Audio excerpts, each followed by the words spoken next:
ખબર રાજ્ય સરકારના ₹10,000 કરોડના કૃષિ રાહત પેકેજની ફોર્મ ભરવાની પ્રક્રિયા શરૂ ઓનલાઈન પોર્ટલ 15 દિવસ ખુલ્લું રહેશે રાજ્યમાં તાજેતરમાં થયેલા કમોસમી વરસાદને કારણે ખેડૂતોના પાકને થયેલા વ્યાપક નુકસાન સામે સરકારે જાહેર કરેલા ઐતિહાસિક કૃષિ રાહત પેકેજ અંતર્ગત સહાય મેળવવા માટેના ફોર્મ ભરવાની પ્રક્રિયાનો પ્રારંભ થયો છે।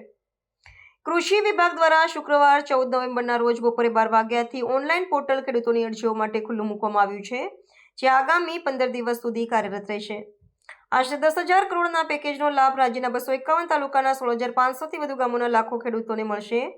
આ સહાય પેકેજ હેઠળ અસરગ્રસ્ત ખેડૂતોને પ્રતિ હેક્ટર 22,000ની સહાય ચૂકવવામાં આવશે, જે મહત્તમ 2 હેક્ટરની મર્યાદામાં મળવાપાત્ર થશે। ખેડૂતો ગ્રામ પંચાયતના વીસીઈ વિલેજ કોમ્પ્યુટર એન્ટરપ્રિન્યોર મારફતે કૃષિ રાહત પેકેજ પોર્ટલ પર નિઃશુલ્ક ઓનલાઈન અરજી કરી શકે છે। અરજીની ચકાસણી થયા બાદ સહાયની રકમ ડાયરેક્ટ બેનિફિટ ટ્રાન્સફર ડીબીટી પદ્ધતિથી સીધી લાભાર્થી ખેડૂતોના બેંક ખાતામાં જમા કરવામાં આવશે।